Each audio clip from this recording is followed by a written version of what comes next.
Само што ја примие во НАТО, Црна Гора доведе мерка во даночна политика која ги изненади црногорците.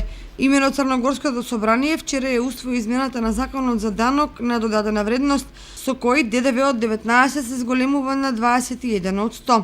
Овие измени на ДДВ кои се на предлог на владата ќе стапат на сила од јануари 2018 година и треба да ја помогнат на Црна Гора во справувањето со големиот јавен долг, кој изнесува околу 65% од домашниот бруто производ.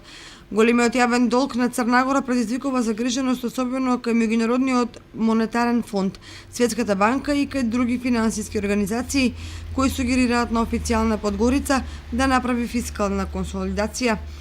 Од друга страна, одредени економски аналитичари и стручњаци ваквата мерка ја поврзуваат со новонаметнатите издатоци на државата кои произлегуваат од членството во Алијансата, а кои се сериозна ставка за малата држава на Јадранот. Тоа што се го поставуваат како логично прашање граѓаните на Македонија е дали вакви и слични мерки ќе мора да спроведува и Македонија доколку под референца или друго име биде примена во НАТО семејството.